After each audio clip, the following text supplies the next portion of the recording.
Bom, pessoal, bom dia. Acho que estamos em processo de conexão. Desculpem o atraso.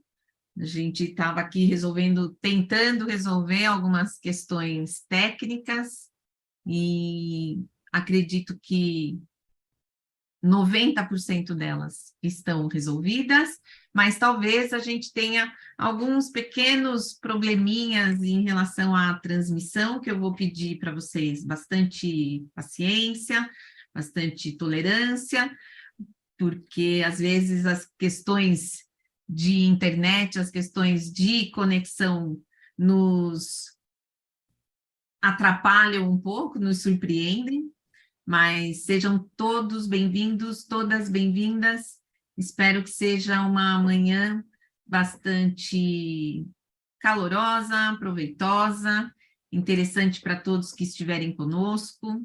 É uma satisfação e uma alegria poder estar aqui com vocês.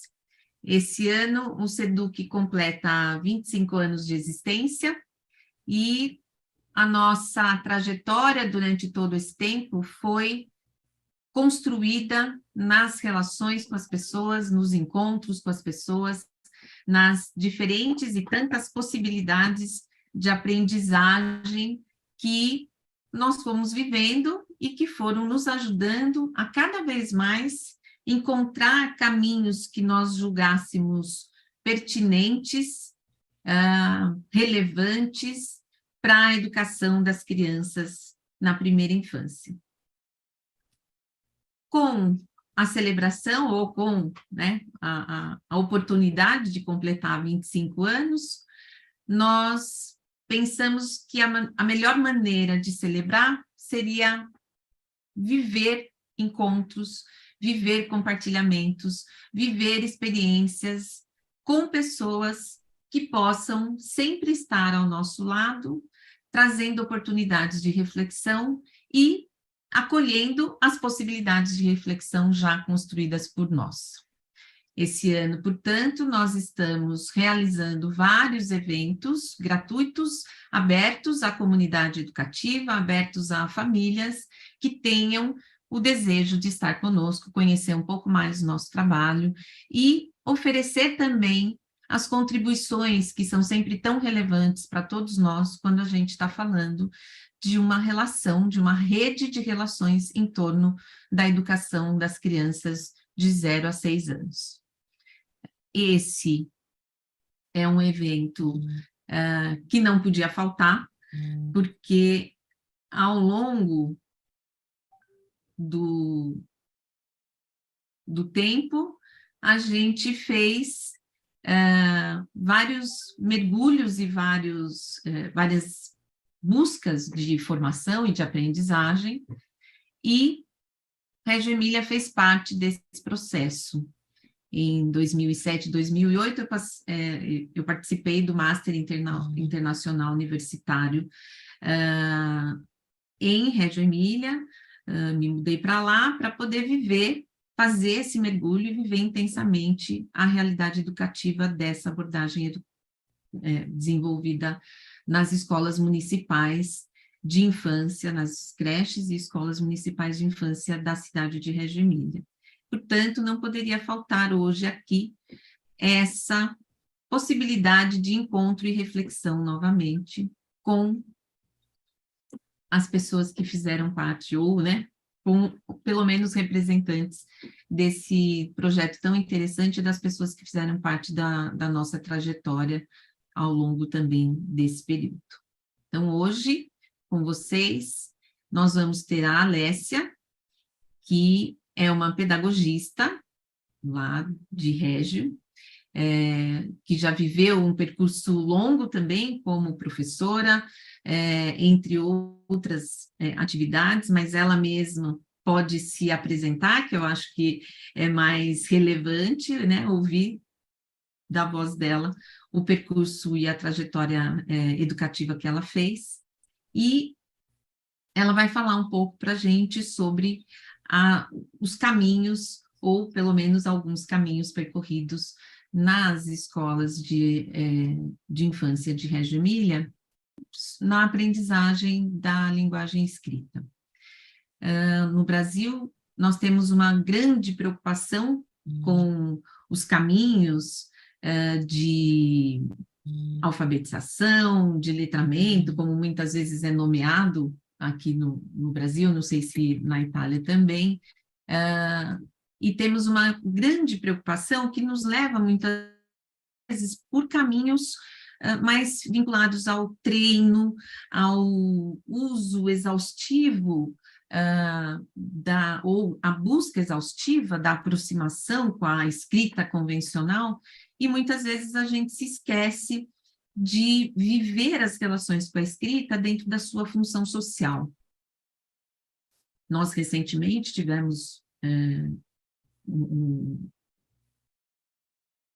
uma assinatura pelo governo federal de um pacto para a alfabetização, com o compromisso de alfabetizar crianças até o segundo ano da primeira etapa do ensino fundamental, que a gente chama aqui de ensino fundamental 1, ou seja, espera-se ou deseja-se que as crianças, ao final de 7 anos, estejam alfabetizadas. Porque essa é a idade que elas têm quando elas estão no segundo ano do ensino fundamental. Mas, às vezes, eu tenho a impressão que todo mundo se esqueceu que o ensino fundamental passou a ter 9 anos e não mais os 8 de antigamente, e que as crianças no primeiro ano são crianças que, na estrutura ou no modelo anterior, estariam ainda na educação infantil. E, portanto, as crianças no segundo ano de hoje eram as crianças do primeiro ano de antes.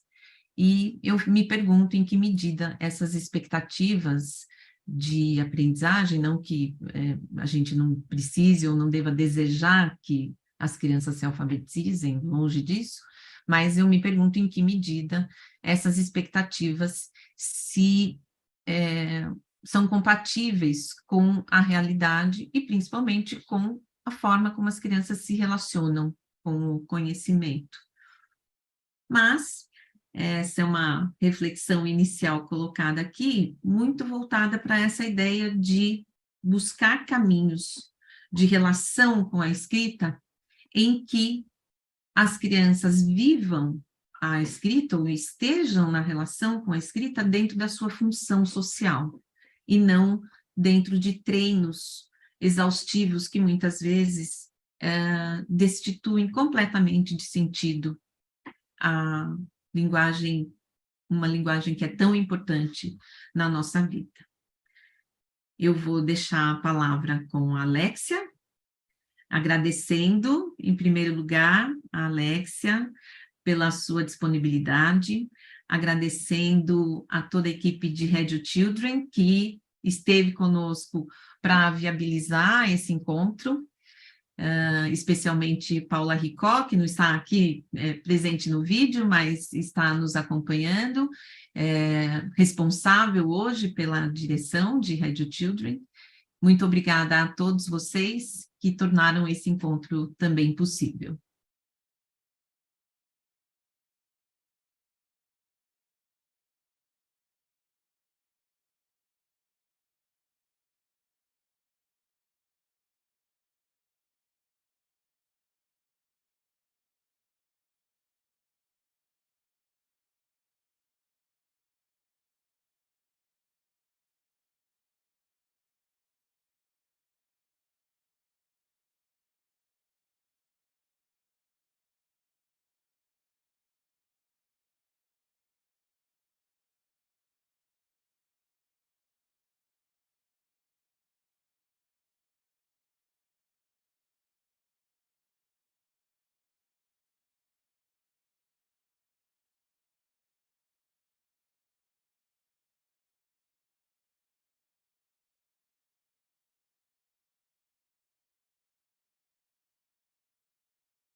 E o quanto no útero materno já associa uma palavra a um som. E quando as crianças nascem e crescem, elas percebem que uma palavra corresponde a um som que pode depois se tornar visível. Justamente porque as neurociências nos dizem que nas crianças as crianças já são todas preparadas para aprender a ler e escrever. E então, assim como aprendem a falar, porque desde pequenos entendem que a palavra, tanto oral quanto escrita, vive em volta das crianças. As crianças estão imersas nas palavras e, portanto, na escrita.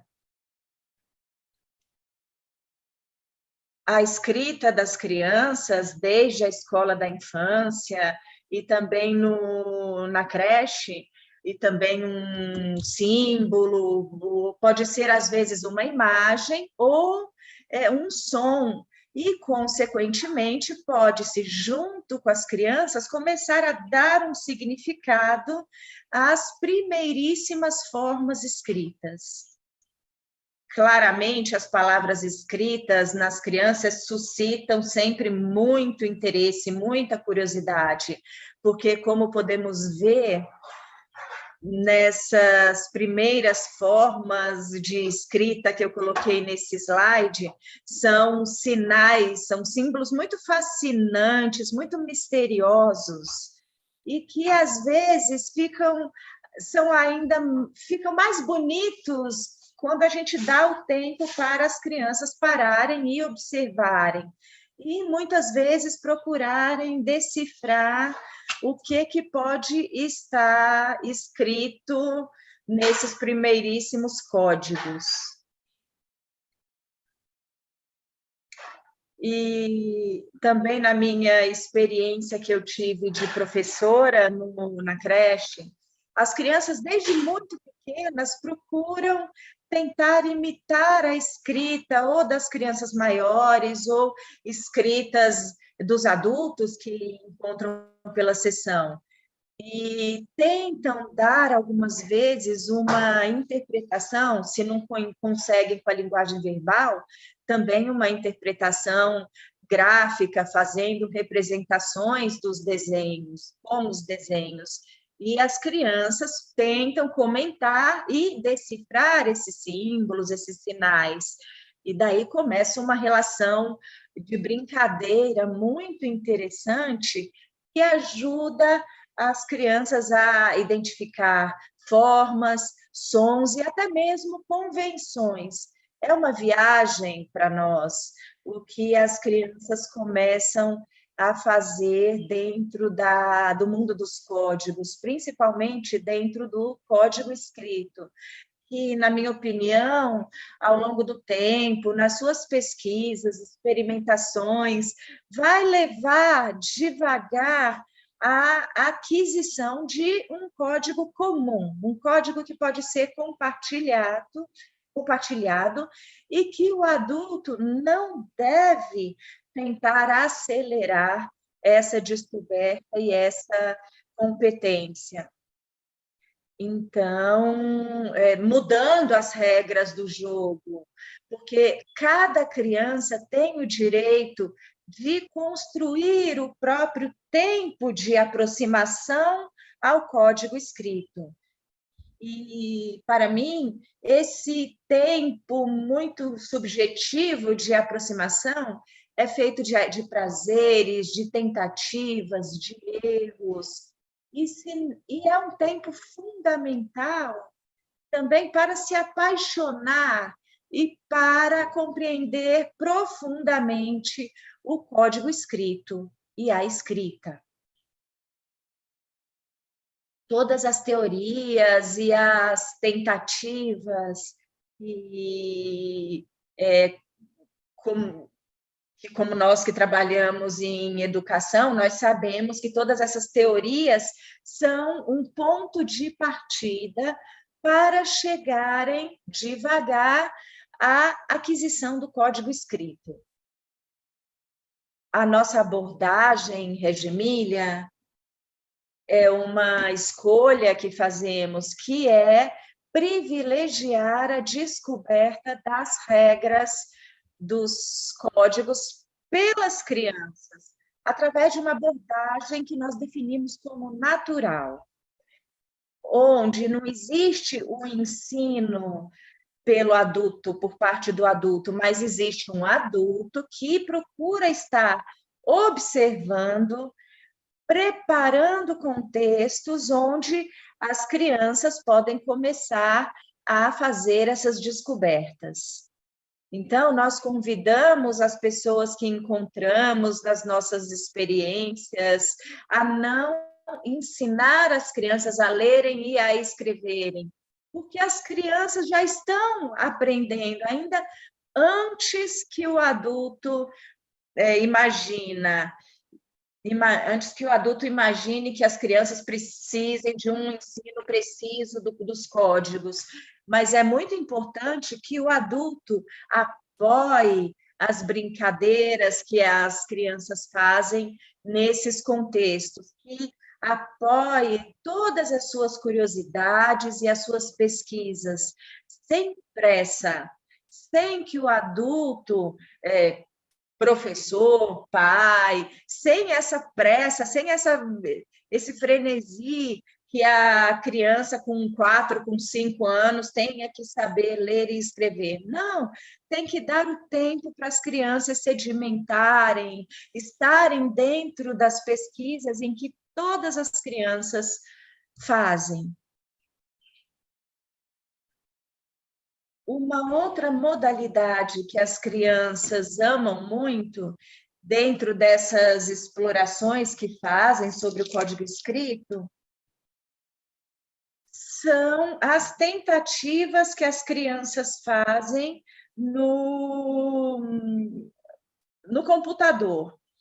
Então, no teclado dos computadores, sobretudo depois da pandemia, onde as crianças muito provavelmente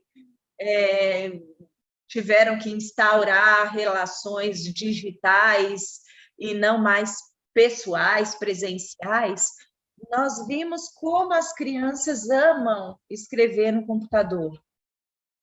Um dispositivo que com frequência é utilizado pelo adulto, mas que, ao utilizarem esse dispositivo, as crianças se sentem maiores, já que é um instrumento utilizado pelos grandes. Então, provavelmente, as crianças se sentem os grandes da situação, porque elas nos pedem muito para escreverem no computador, escreverem o próprio nome, letras como estão presentes nesse slide.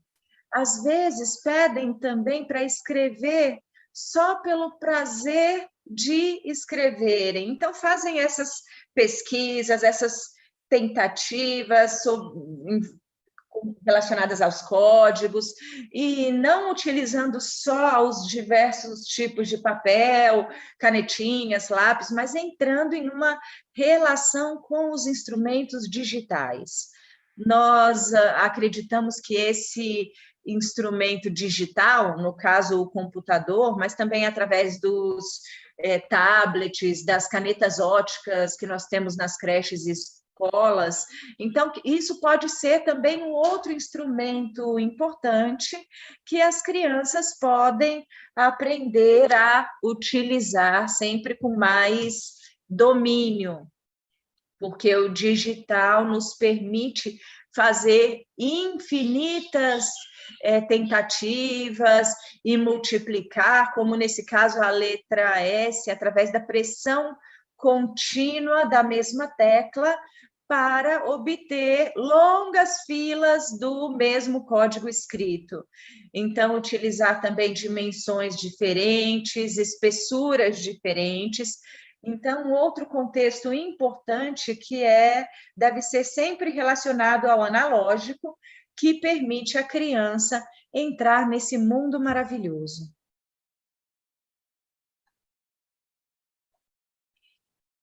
Então, estávamos dizendo que as crianças se apaixonam pela escrita, muitas vezes até mesmo pela forma que o código escrito pode ter, pode ganhar nas suas mãos.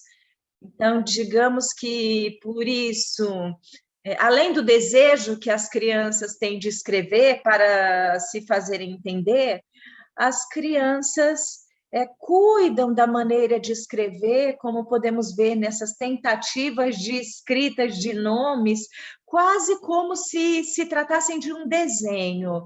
Então, por exemplo, esse nome, Mattia e Marcello, então, primeiro pegaram a forma exclusivamente do nome, mas depois ampliaram e deram um caráter estético, quase como se fosse um desenho. Porque nós vemos que, às vezes, as formas e as cores das escritas das crianças tendem a se parecer com os significados da palavra, quase como se desenhassem a palavra além de escrevê-la. Então, esse papel importante que os adultos deveriam ter de acompanhar as crianças dentro dessa viagem, tentando estar do lado das crianças como exploradores, porque até mesmo que estão explorando pela primeira vez esse mundo dos códigos. Então, tentando ser também apoiadores das suas pesquisas.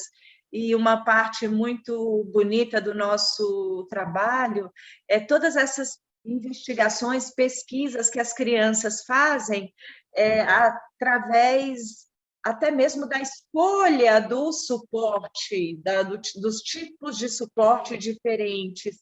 Então, isso mostra o quanto a busca, a pesquisa dos códigos pode ser transformada de acordo com as competências das crianças, mas também o suporte que eu dou para as crianças permite fazer experimentações, permite ver os códigos transformados.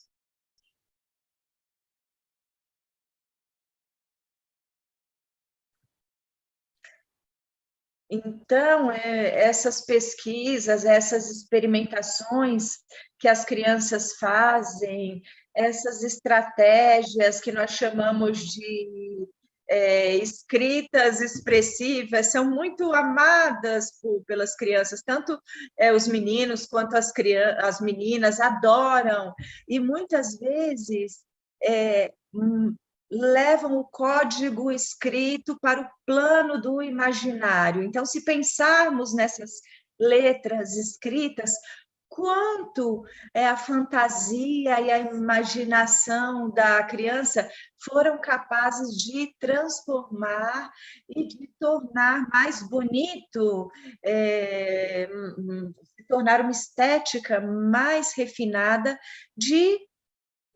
que uma simples letra.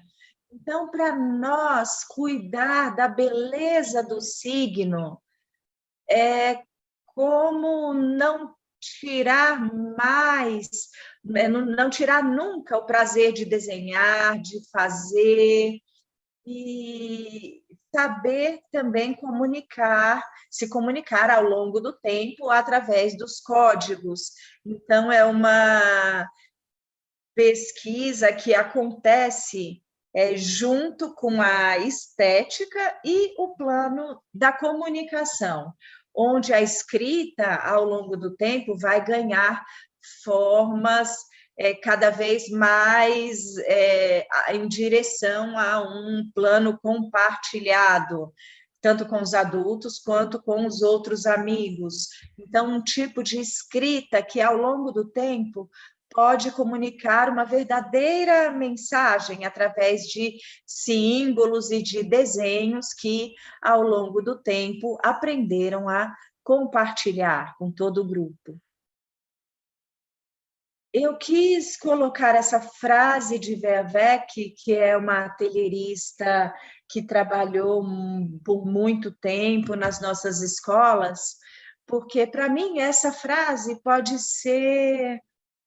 pode apoiar um pouco as questões que estamos tratando e indagando juntos. Ela diz: a escrita é sempre imagem, e tirá-la desse contexto natural e estético significa provavelmente empobrecê-la de uma possibilidade comunicativa e expressiva.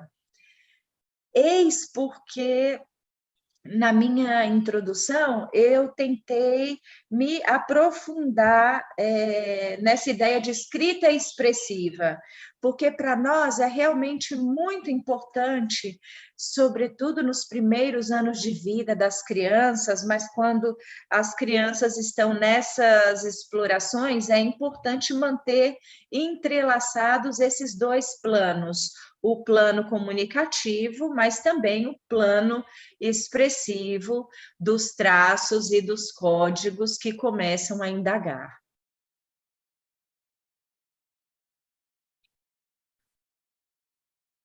Agora, eu pensei, depois dessa breve introdução sobre o código escrito, eu pensei em compartilhar com vocês uma documentação onde, na minha opinião,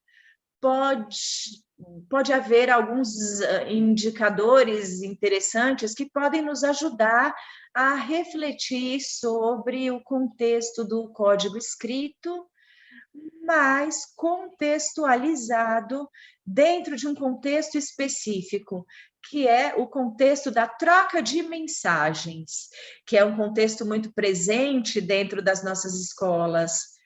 E juntos poderemos atravessar esse contexto para vermos a preciosidade desses trânsitos que as crianças fazem em volta dos códigos.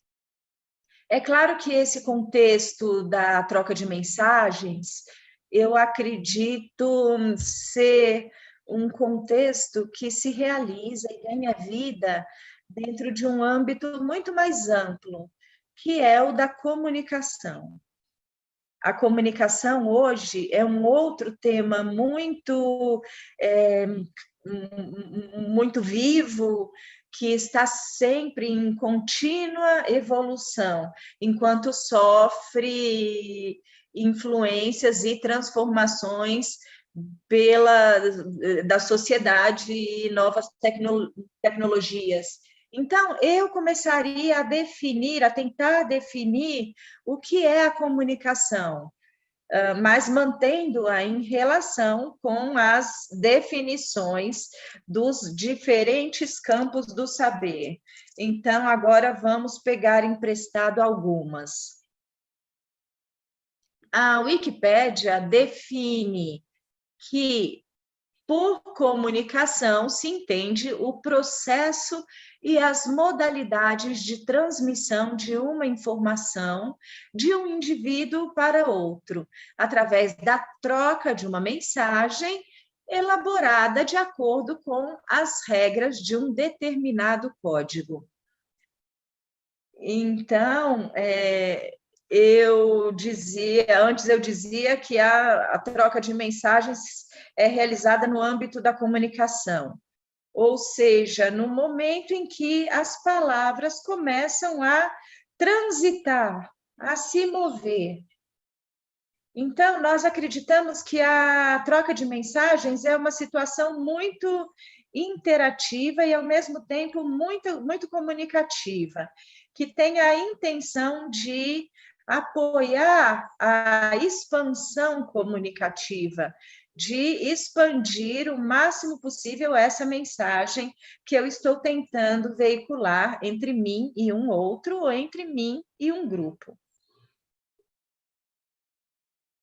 Um outro campo do saber que nós pegamos emprestado para aprofundarmos o conceito de comunicação são as neurociências. Então, eu coloquei uma imagem aqui dos neurônios espelhos para introduzir o pensamento de um psicólogo muito austríaco, muito famoso, onde e esse psicólogo ele sustenta que cada processo de comunicação entre os seres humanos possui 3 dimensões.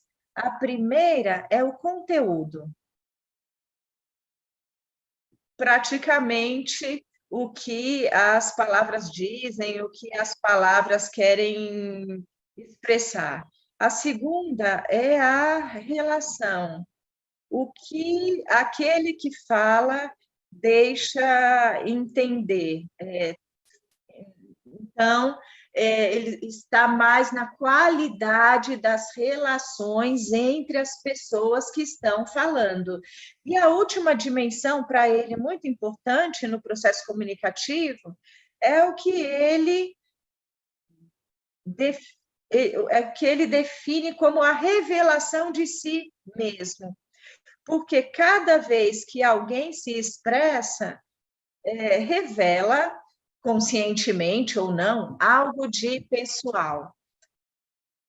E então essas dimensões podem estar presentes tanto na formulação das mensagens, quanto na escuta e na interpretação das mensagens das outras pessoas.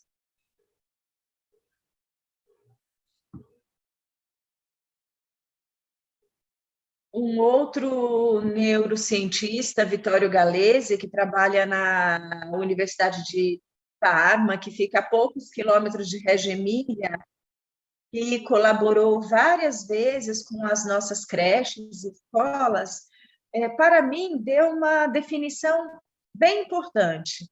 Ele diz: a ação e a linguagem, todavia, não exaurem a rica bagagem de experiências envolvidas nas relações interpessoais. Cada relação interpessoal implica, de fato, o compartilhamento de uma multiplicidade de estados, como, por exemplo, a experiência de emoções e sensações. Então, eu acredito que esse conceito de Galese esteja muito ligado às emoções que o psicólogo austríaco dizia sobre a revelação de si mesmo, o quanto dentro de uma comunicação transita também o aspecto das emoções e das sensações que nós sentimos no momento em que nós nos comunicamos com o outro. Uma outra contribuição muito importante dentro do aspecto da comunicação vem da comunicação digital. Uma comunicação, um sistema que mudou muitos cânones da comunicação, mudou os símbolos, as linguagens, as técnicas, e acredito que também as dinâmicas comunicativas instauradas entre as pessoas. Então, a comunicação digital é um pouco aquele conjunto de métodos e de atividades que são utilizadas para transmitir e elaborar informações, onde na base está a utilização de tecnologias digitais, que muitas vezes são um filtro dentro de um diálogo entre as pessoas. É claro que nós estamos experimentando juntos, estamos do outro lado do mundo, mas através da utilização dessa tecnologia digital, as distâncias se encurtaram. Então, nem eu, nem vocês percebemos essa enorme distância que existe entre os nossos locais de trabalho, porque a tecnologia digital permite alcançar instantaneamente as pessoas que estão interessadas em escutar uma mensagem ou uma determinada comunicação. Então, tem esse grande potencial de copresença nos consciente estar dentro de um contexto comunicativo com uma grande variedade de códigos expressivos, que podem ser imagens, sons, vídeos, sempre dentro dessa distância e desse imediato comunicativo. Uma outra contribuição muito interessante dentro dessa ideia de comunicação que estamos atravessando juntos, eu peguei do mundo da arte. A arte é um mundo que nós amamos, que nós procuramos sempre incluir nas nossas pesquisas, nos nossos percursos. Uma arte que pode ser entendida como uma verdadeira forma de comunicação universal, uma comunicação universal que pode ser aberta a todos, desde aos menores quanto aos maiores, para quem também ainda não construiu um próprio saber. E enquanto eu acredito, pode ser um quadro ou uma música, não tem uma chave de leitura que pode ser certa ou errada, mas as obras de arte são consideradas de valor enquanto tais, enquanto obras de arte. Então, essa imagem que eu escolhi, acredito ser uma imagem onde a comunicação chega no imediato. É a imagem de um escultor, Lorenzo Quinn, que chamou a atenção do mundo todo quando, com essa escultura dessas mãos que seguram esse histórico edifício de Veneza, então simboliza tanto a força destruidora do homem, quanto a capacidade de poder salvar esse mundo. Então, uma atividade de denúncia, mas também de divulgação da necessidade de cuidar dos nossos bens culturais. Uma obra de arte que comunicou ao mundo inteiro aspectos e conceitos muito altos e muito interessantes.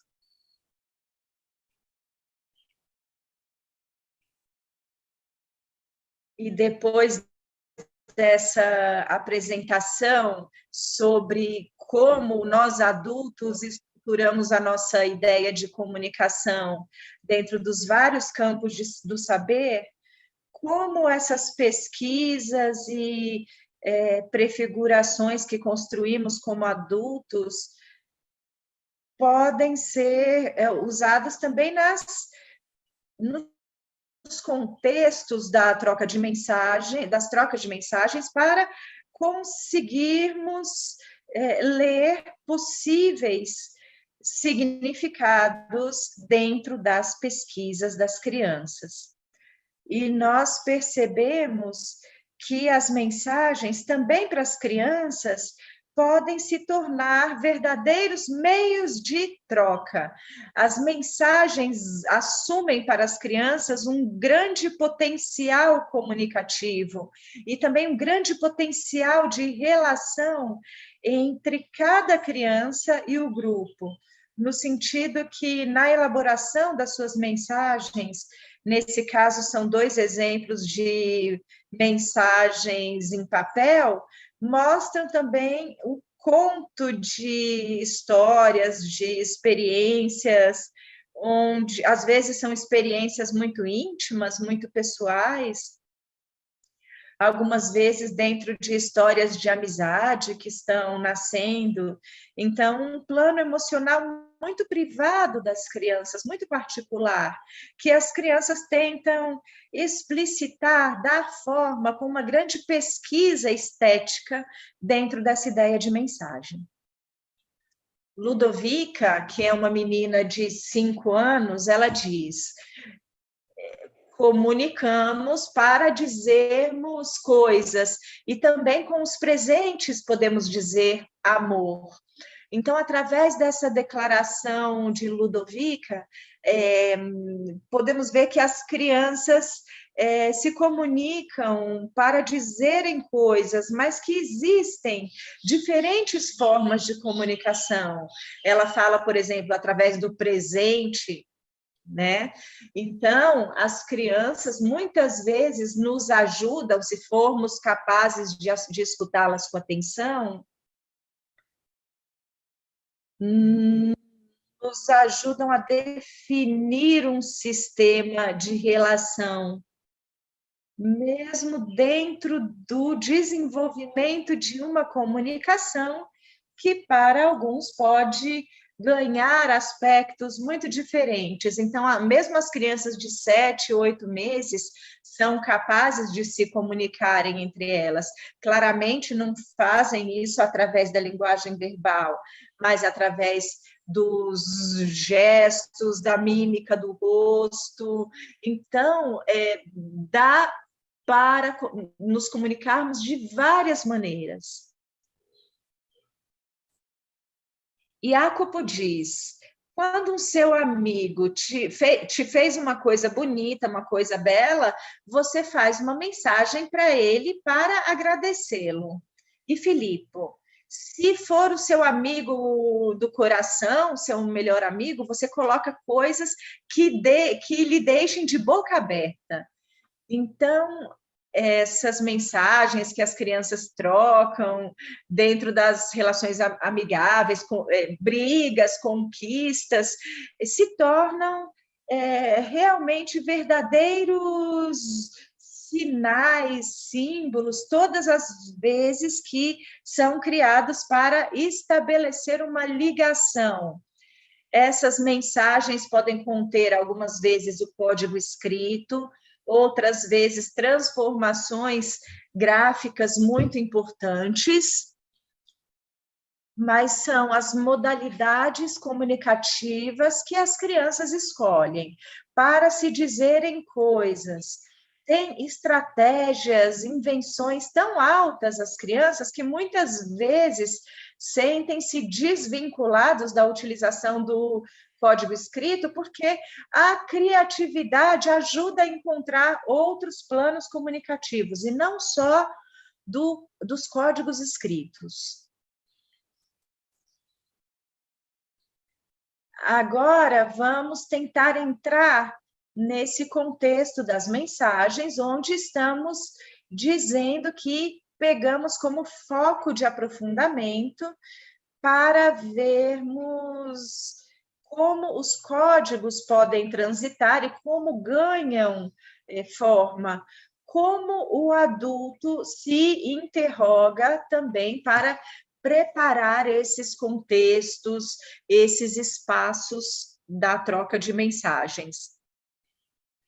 É claro que o objetivo principal desses contextos é justamente conseguir dar às crianças a possibilidade de desenvolverem uma abordagem à comunicação e uma abordagem ao código escrito, através da preparação desses contextos que dão a possibilidade às crianças de ativarem cotidianamente, todos os dias, contextos de pesquisa, de descoberta, algumas vezes com o prazer de fazer isso individualmente, mas também com o prazer de fazer isso com os outros, dentro de um grupo.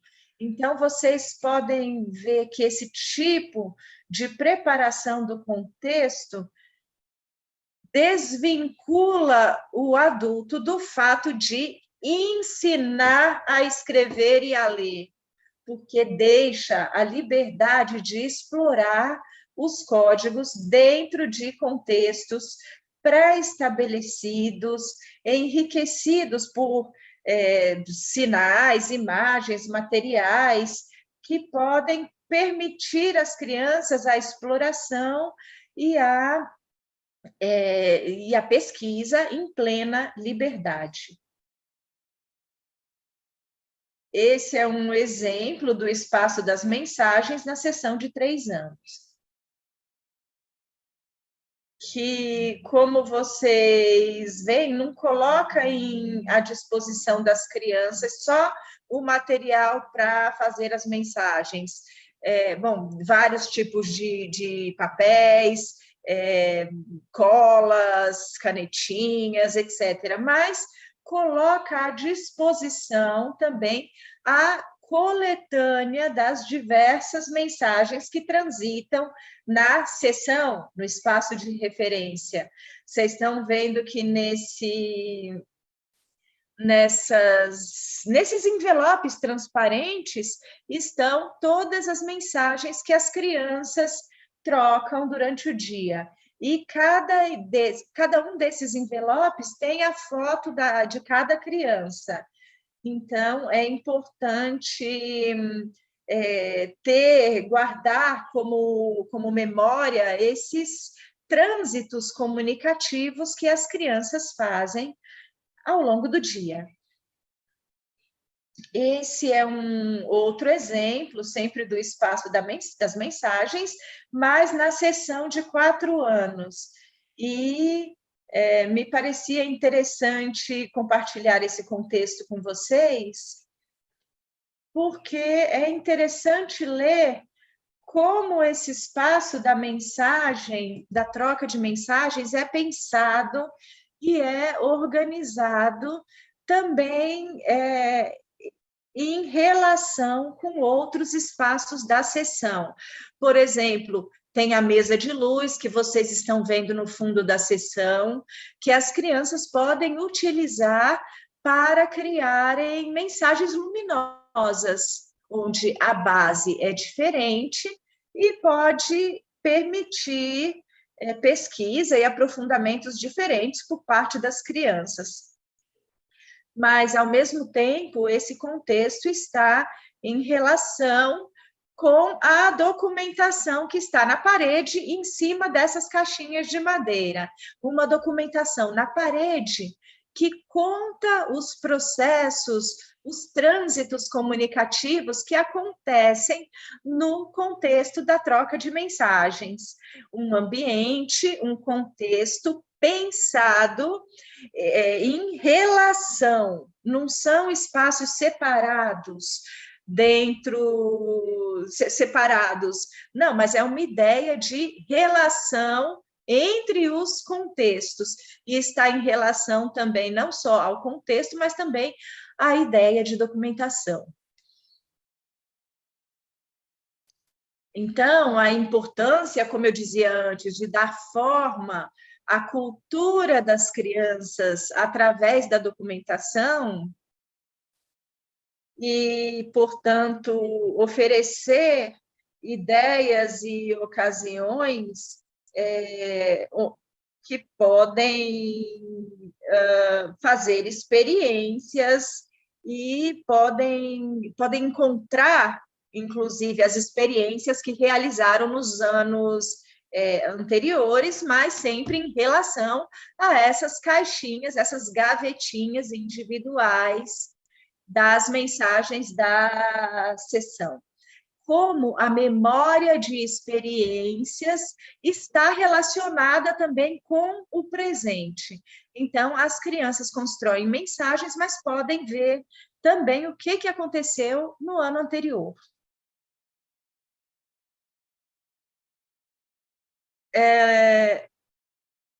Ela está perguntando se a gente faz 5 minutos de pausa ou continuamos. Podemos continuar?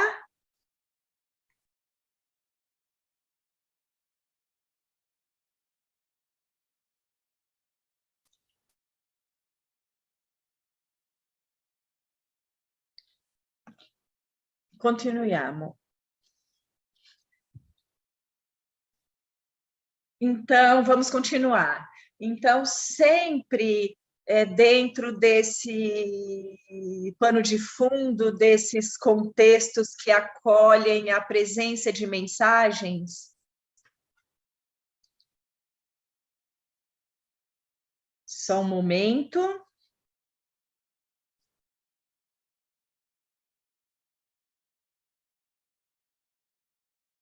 Então, mensagens que as crianças podem realizar de forma analógica, através de papéis ou outros suportes, mas, como eu dizia antes, o quanto os instrumentos digitais, como o computador, o scanner, podem ajudar as crianças a realizarem também mensagens digitais.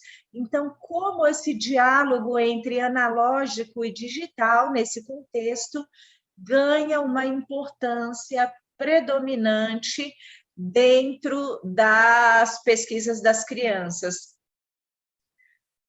Claramente, o ambiente deve ser caracterizado também para acolher alguns pendrives que as crianças utilizam para gravarem, salvarem as mensagens que fazem no computador.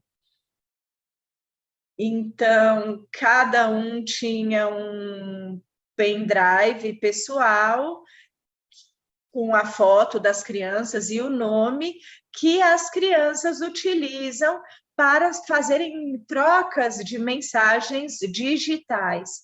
E muitas vezes conseguiram escanear algumas mensagens, algumas palavras. Então, o trânsito comunicativo é apoiado pela tecnologia digital, mas que tem também muitas outras aprendizagens que as crianças conseguem realizar através da utilização não só do analógico, mas também do digital.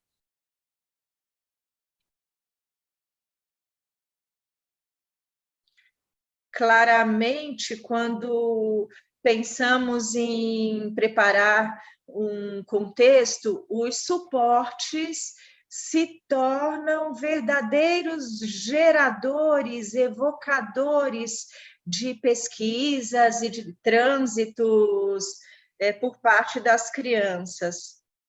Então, oferecer esses suportes como uma maneira em que os pensamentos possam ganhar forma. Então, tudo isso pode gerar todas essas pesquisas que as crianças começam a fazer.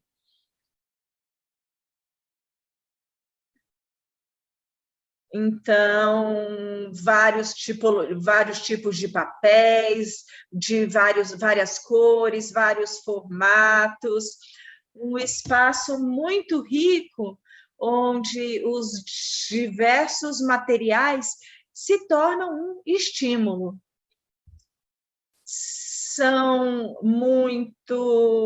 É muito importante também na preparação dos contextos, além dos materiais e suportes, também os instrumentos, que são muito úteis para a criação da mensagem, da comunicação. Porque acreditamos que essa escolha de instrumentos para oferecer para as crianças é uma grande responsabilidade do adulto. Fazer hipóteses, projetar um contexto que acolha determinados instrumentos, mas de acordo com a idade das crianças, de acordo com as modalidades que tem de comunicar.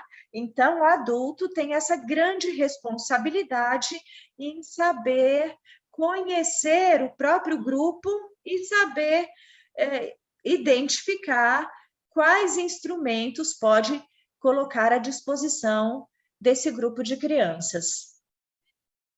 Então, diversos tipos de instrumentos que consentem às crianças a preparação de mensagens que, às vezes, fazem em forma de pacote, de saquinho, de presente, tentando também, muitas vezes, utilizar uma forma estética muito mais refinada, personalizada, para presentear, para dar aos outros.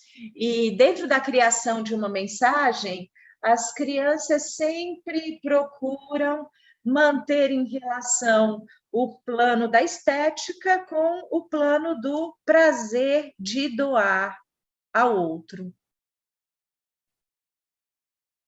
Então, colocar à disposição muitos tipos de papel com formatos diferentes, porque ajuda as crianças a utilizarem e a criarem vários tipos de mensagem, de acordo também com o destinatário e com qual mensagem eu quero explicitar na minha comunicação.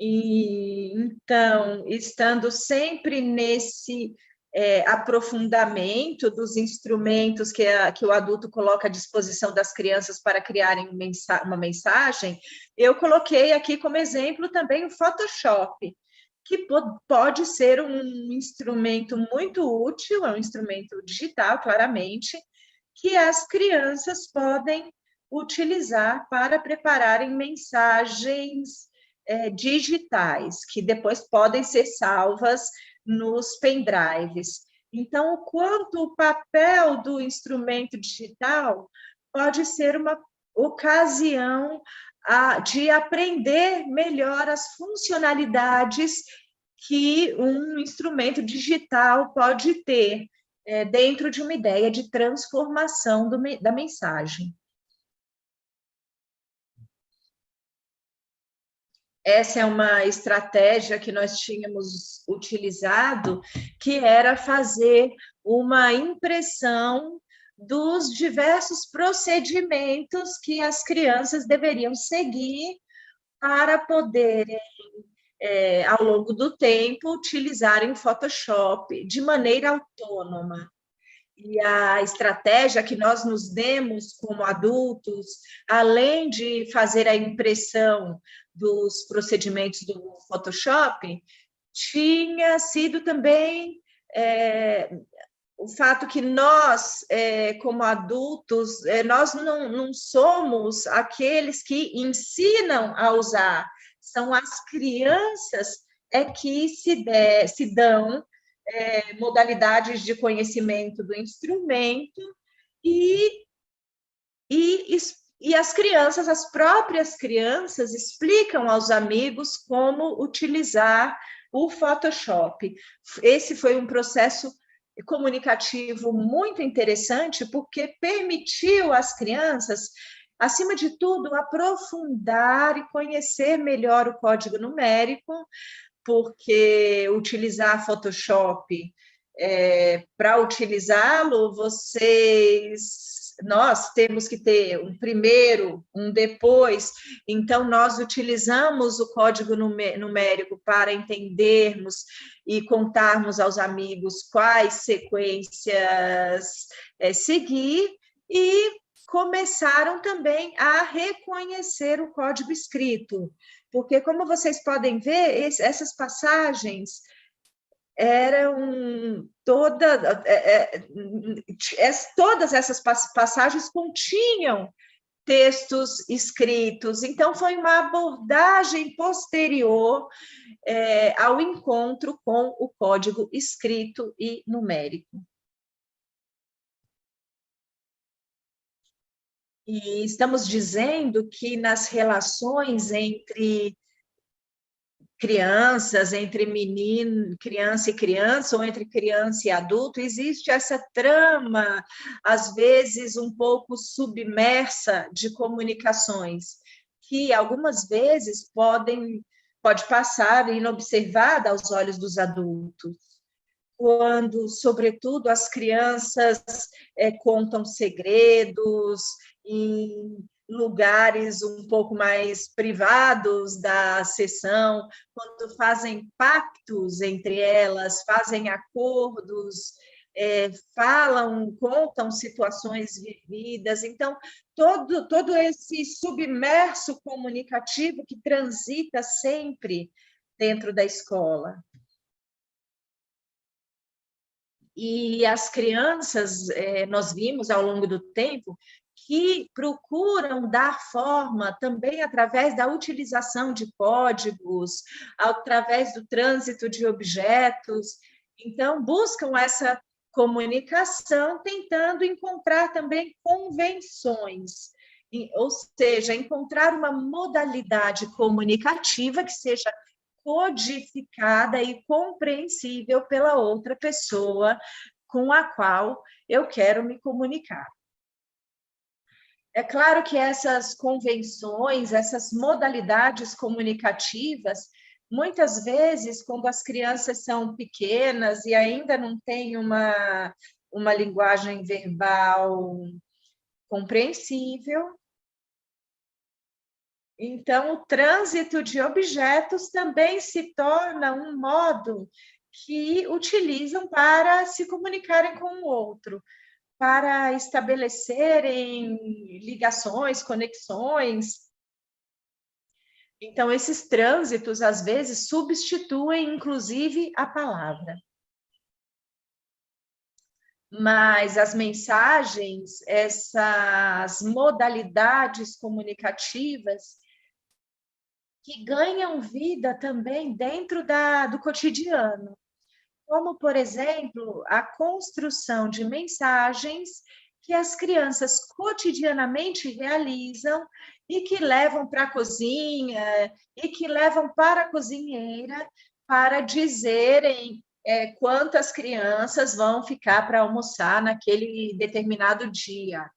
Então, existem modalidades diferentes utilizações do código escrito, de acordo com as competências, as subjetividades e as idades das crianças.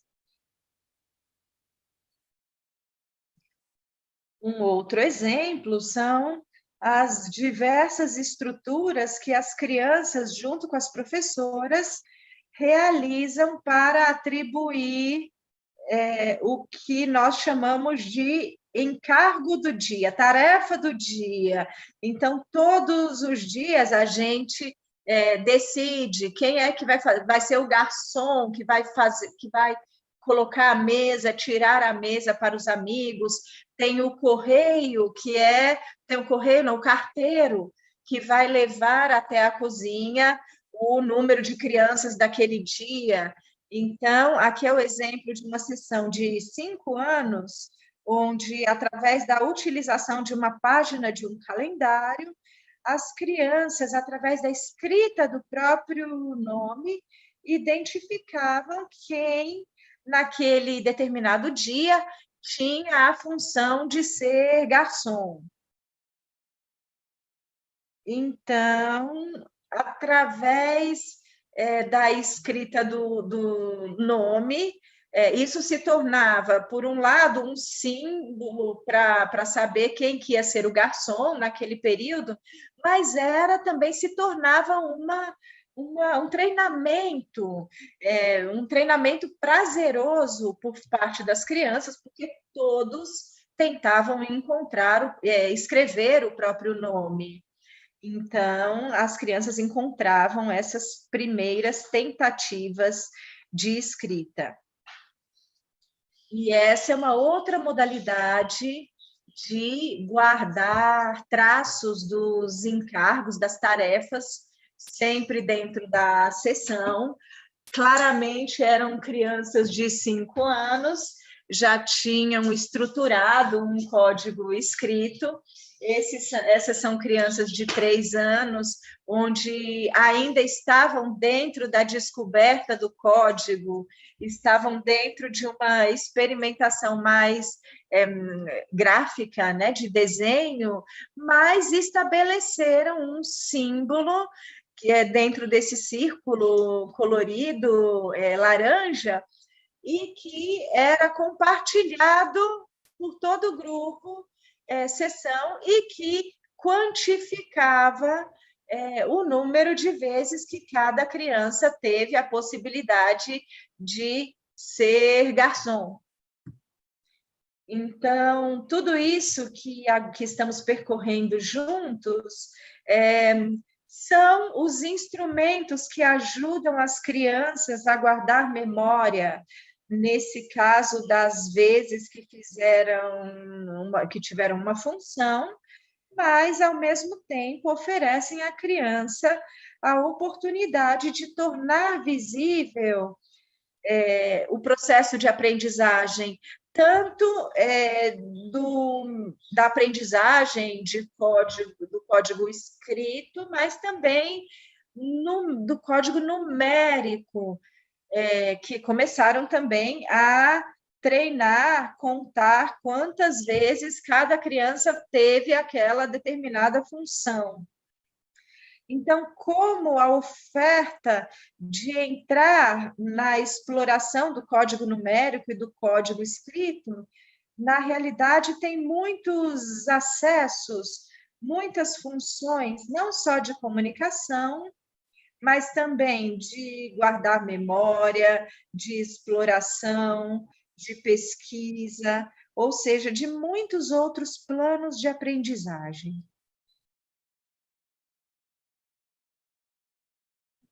E depois também tem códigos que estão presentes dentro das creches e escolas que podem dar uma identidade diferente para aquele determinado espaço e que podem recolher também diferentes subjetividades, no sentido que cada gavetinha do correio, ou os recipientes, as pastas individuais das crianças, todas com a foto de cada criança, também para dar a possibilidade de caracterizarem como preferirem, através dos desenhos ou da escrita do próprio nome. Algumas crianças conseguem escrever o próprio nome com 4, 5 anos. Então, o quanto esses lugares conseguem acolher as diversas capacidades gráficas das crianças, colocando-as também em relação à própria identidade pessoal.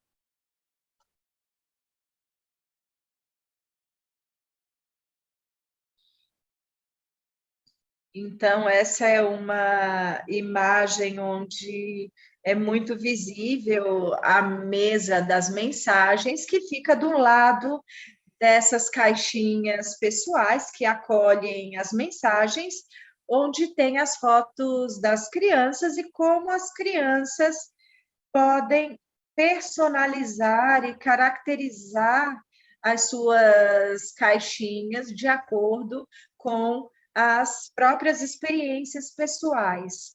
Como vocês podem ver, a escolha que nós fizemos nessa sessão foi utilizar um material transparente para fazerem as caixinhas individuais. E, para nós, isso poderia mostrar para as crianças se alguém tinha deixado uma mensagem dentro ou não. Então, cada criança, no cotidiano, controlava as próprias caixinhas. Então, essa transparência dava a possibilidade das crianças verem imediatamente se alguém tinha deixado uma mensagem ou não.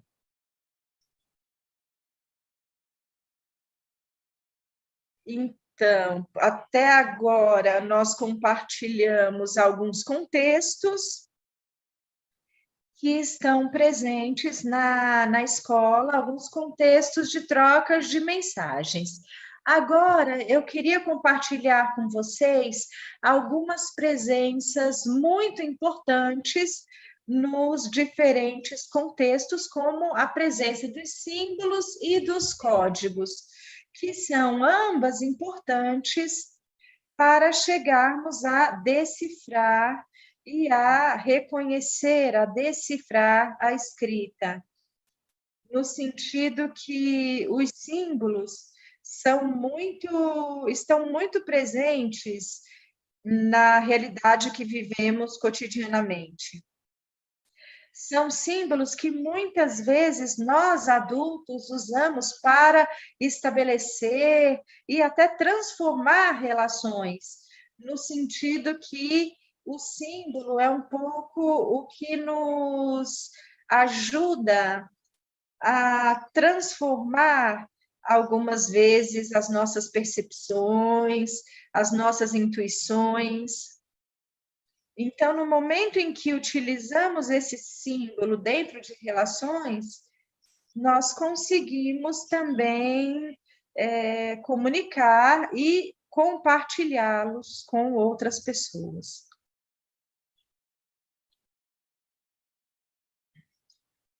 Os símbolos que as crianças realizam para comunicarem algo aos outros são feitos também até mesmo por aquelas crianças que não são ainda capazes de lerem e escreverem.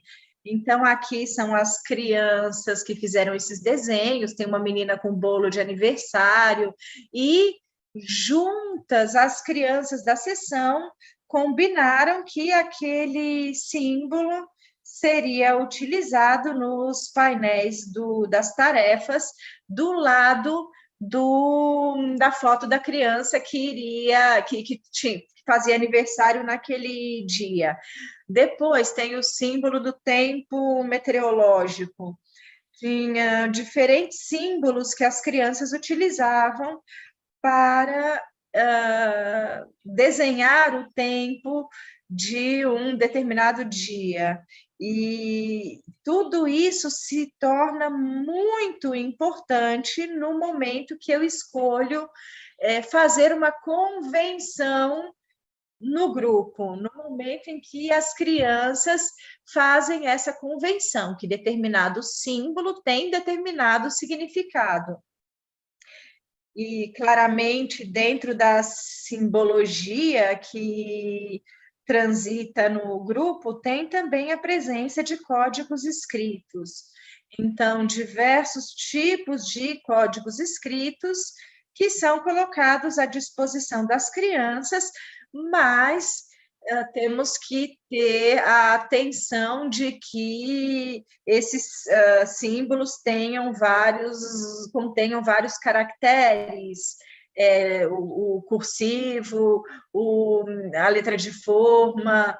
Então, são essas presenças que as crianças podem começar a utilizar através de recortes, colagens, e podem fazer pesquisas também e colocar uma letra do lado da outra para chegarem à construção das palavras.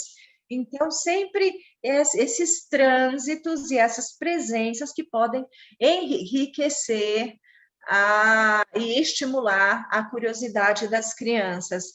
E é claro que essa oferta desses códigos e esses símbolos, sobretudo na sessão de 5 anos, então, tudo isso é utilizado para as crianças começarem a fazer as primeiras pesquisas de formas, de escritas, e dessa forma tem aprendizados muito significativos dentro desse contexto.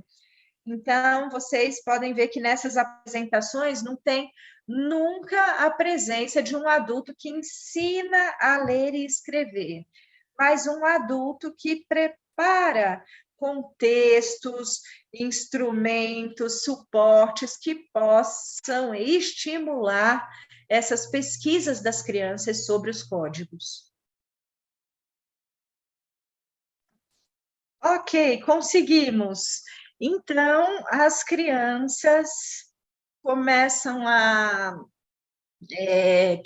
fazer cópias das mensagens e deixam um espaço vazio para depois escolherem um destinatário. E isso daí... então, as crianças escrevem esse nome do burro do pato para depois escreverem o nome daqueles que vão receber a mensagem. E daí esse papel xerocado é distribuído para os amigos da sessão, e daí explicam para as outras crianças o que é para ser feito. E dentro disso tem uma ideia tem muita diversão. Então, as crianças continuam encontrando uma modalidade muito prazerosa de exploração do código escrito. Ou seja, se divertem, estão bem juntos, continuam a própria pesquisa sem a necessidade de um ensino por parte do adulto.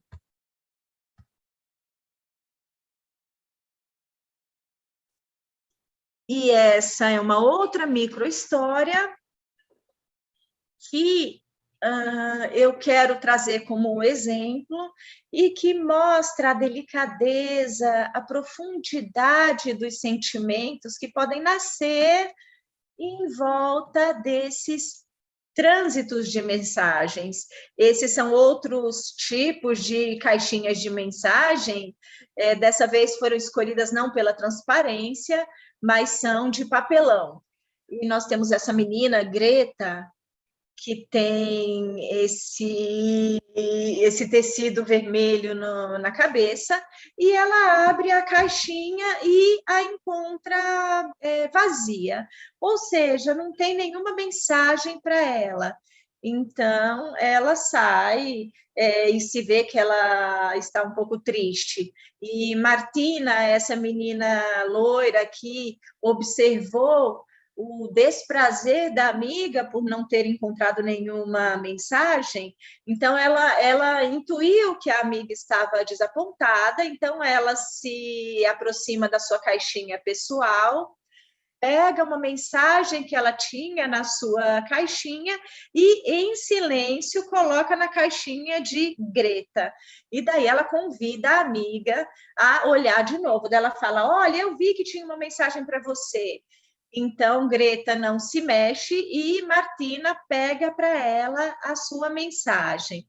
Pega a mensagem e conta para Greta do que se trata de modo muito íntimo. E a mensagem que foi dada é uma mensagem especial, porque tinha sido preparada por Martina, não para a amiga, mas para sua mãe. Mas, tendo visto a amiga tão desapontada, porque ninguém tinha deixado uma mensagem para ela, então ela pensou em pegar essa mensagem que ela tinha feito para sua mãe e de dar para a amiga. Então, e assim, depois de passarem algum tempo juntas, Greta ficou muito contente por ter encontrado essa mensagem. Então, as crianças decidem ir juntas para o ateliê e juntas decidem fazer uma mensagem uma para outra. Então, Greta faz uma mensagem para Martina e Martina faz uma mensagem para Greta.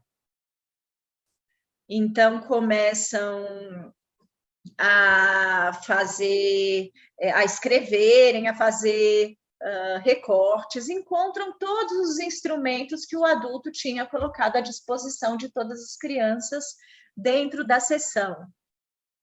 E essas são as mensagens que Greta vai colocar na caixinha de mensagem da Martina, e Martina vai colocar na caixinha de Greta, da amiga. Então, são mensagens que contêm vários tipos de símbolos, contém códigos também gráficos, e, sobretudo, tentam escrever o próprio nome nesses papéis amarelos.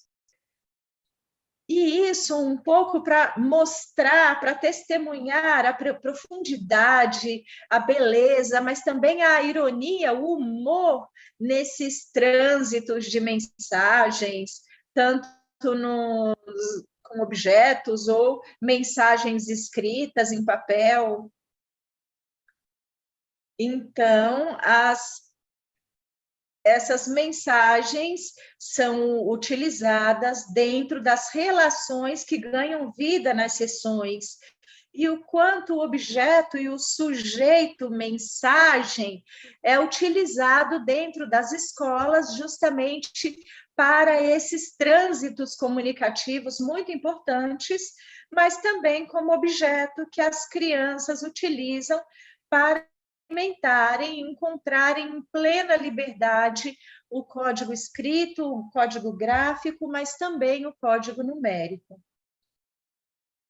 Eu sinto muito porque nós não conseguimos passar aquele breve vídeo, porque dava também a ideia da criança pequena da creche, dentro da ideia de primeiras formas de escrita. Então, a minha apresentação termina aqui. Se vocês, já que nós temos ainda um pouco de tempo, se vocês quiserem, a gente pode acolher, receber alguns pontos de vista, alguns comentários de vocês e depois comentá-los.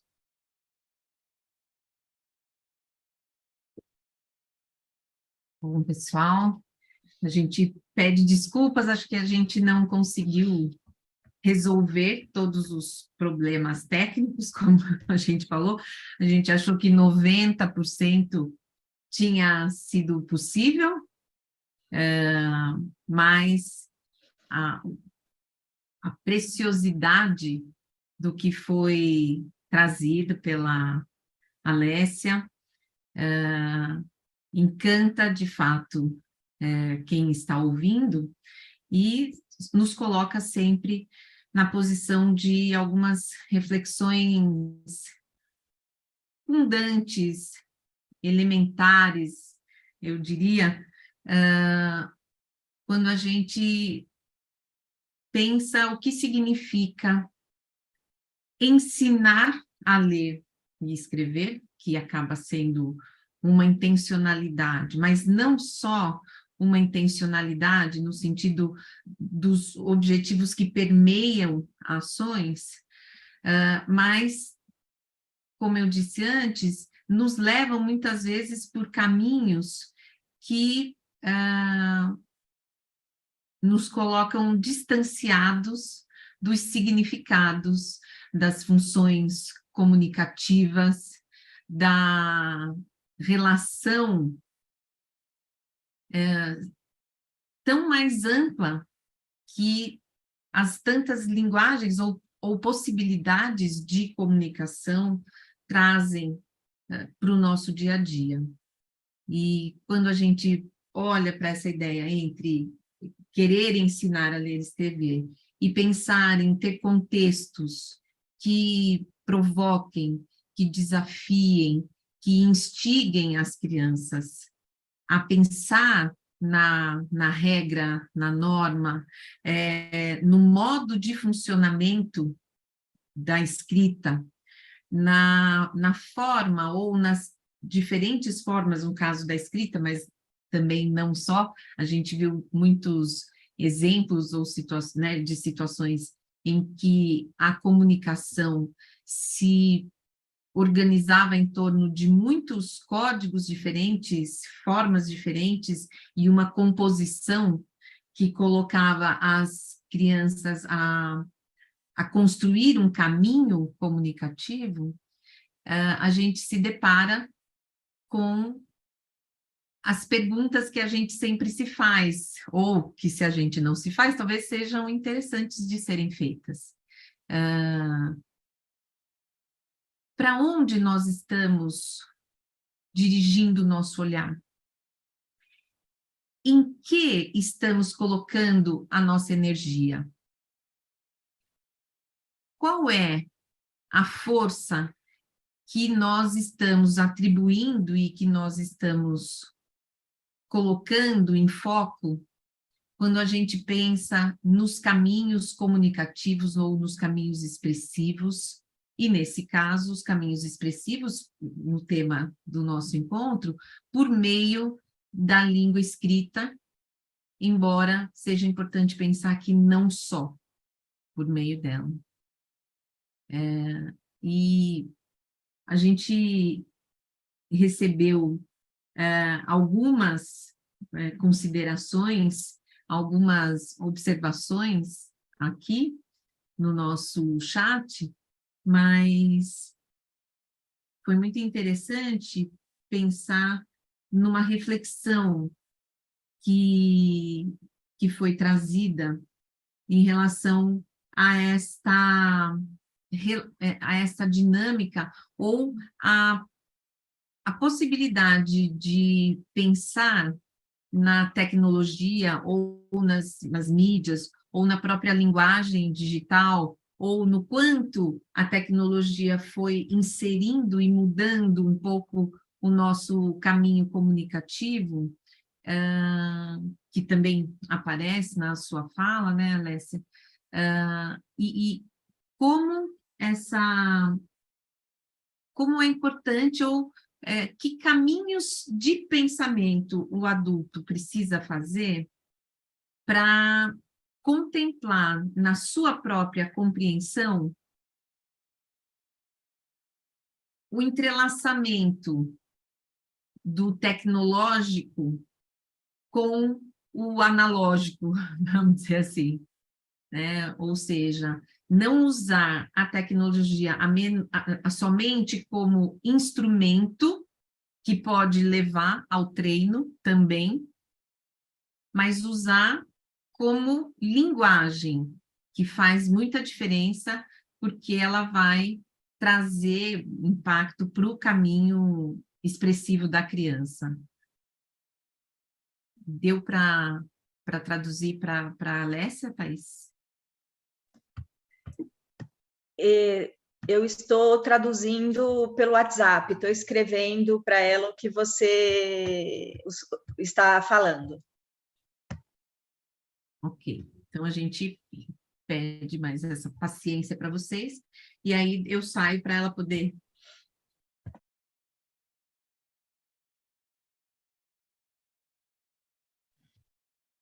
Bem, nós precisamos de um tempinho, porque a Thaís me traduziu as suas considerações, Daniele, pelo WhatsApp.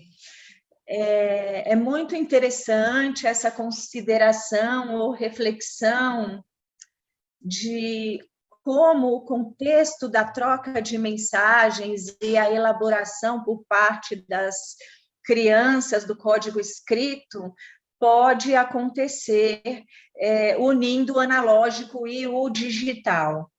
E eu acho que as ofertas que o adulto, a preparação dos contextos que o adulto pode oferecer para as crianças devem ser também contemporâneas. Hoje, as crianças têm muito domínio com a tecnologia, com o digital, às vezes até demais, mas outras vezes esses instrumentos digitais e as competências digitais das crianças podem ser utilizadas em contextos mais cativantes e contextos mais prazerosos para as crianças. É claro que depois, dentro de toda a ideia de como um instrumento digital ou tecnológico pode ser oferecido para as crianças, eu acho que essa é uma temática que precisaria de um outro webinar, no sentido que é um tema muito amplo, mas também muito interessante. Eu não queria reduzir e simplificar demais, porque o contexto da tecnologia é um contexto muito, muito, muito amplo. Claramente, eu acredito que é justo que o adulto, no momento em que pensa na preparação dos contextos e nas ofertas para fazer para as crianças no digital, é importante poder oferecer sempre junto com o analógico, oferecer sempre esse entrelaçamento. E uma última coisa interessante, sempre para estar dentro do mundo contemporâneo, nesses dias na Itália, nós estamos fazendo o exame escrito da maturità, que é um exame para sair da escola e entrar na universidade. Então, ontem foi o dia que os alunos precisaram fazer uma redação para a matéria italiana. E entre os temas, havia a possibilidade de comentar um artigo de um jornalista que pedia para as crianças, para os adolescentes, aprofundarem o conceito de uso do WhatsApp como um instrumento, a utilização do instrumento digital em qualquer idade pode receber, pode ter diferentes pontos de vista, e como na creche e na escola da infância é importante ter a matéria e o trânsito dos pensamentos e com as mãos com relação ao digital. Para nós, poderia ser uma boa estratégia para fazer com que as crianças usem, encontrem modalidades diferentes de comunicação, sempre dentro dessa relação, analógico e tecnológico. Ou seja, me parece que o diálogo entre natura e digitale, como se diz, né, em italiano, se expande para todas as linguagens ou para todas as possibilidades comunicativas ou expressivas que entrelaçam linguagens. Então, eu agradeço muito a todos por esse tempo que nós passamos juntos e esperamos que todos possam levar alguma coisa, possam ter aproveitado alguma coisa para si. Então, eu agradeço e desejo um ótimo dia.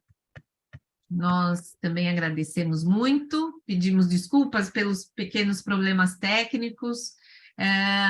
Nós recebemos outras perguntas, nós vamos tentar fazer algumas respostas para as pessoas que nos encaminharam essas perguntas, para que elas não fiquem sem nenhum tipo de consideração, de reflexão, e a gente, então, encaminha depois nos grupos de WhatsApp que foram formados para a transmissão, e agradecemos mais uma vez a Lécia, agradecemos a Red Children, a todos que participaram conosco.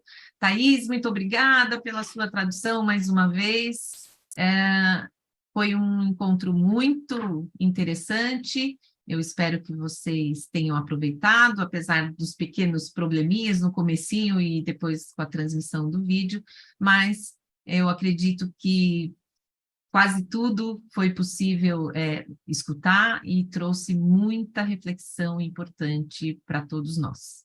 Muito obrigada, pessoal, e até uma próxima.